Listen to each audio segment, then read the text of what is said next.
So tell me about content production.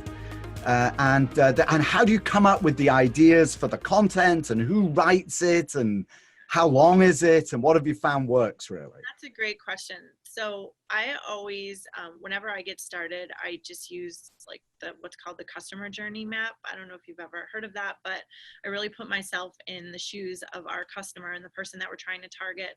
And then I go through every phase of their journey. So I think about what's on their mind when they're, before they even know they have a problem that they're trying to solve.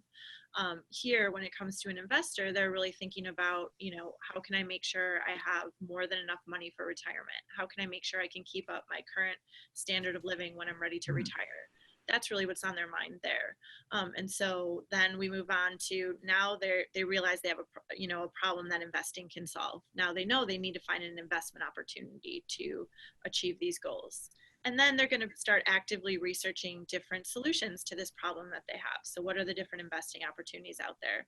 And then when they find Origin, they need to figure out why Origin is the place for them to invest. So after we put ourselves in all of the shoes of that journey, then what we do is we literally sit down and we write every single topic that is associated with every phase that I just talked about. So what's some content we can provide at each stage? Then we have a running spreadsheet that we keep and we update every year. A lot of that content is evergreen, which means that regardless of what's happening in the market today, they're always going to want to know, like, why should they invest with Origin? Or they're always going to know, why is private real estate a good investing opportunity? That's evergreen content.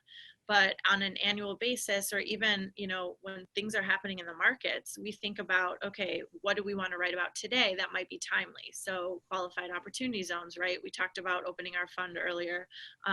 That was something that is new and timely. So we wanted to create content for that as well. We just keep a running list. Then I'm very fortunate because the people at our company are really smart and they're great writers. And a lot of them are willing to write and contribute to the website. So I usually assign out articles and topics just based on who I think might be the best person to write about them internally. And then, like I mentioned earlier, we have a wonderful person that we work with and company externally. She does not write all of our content, but she writes a good percentage of it. And then I literally edit personally every article that we write. So it is a big time commitment, but we found it to be very useful. And then similarly, how we create our videos is we just think about what are different topics that we have in mind that we think would better come to life in video. And we have Michael and Dave and other employees who are more than willing to be our thought leaders in talking about these subjects on videos as well.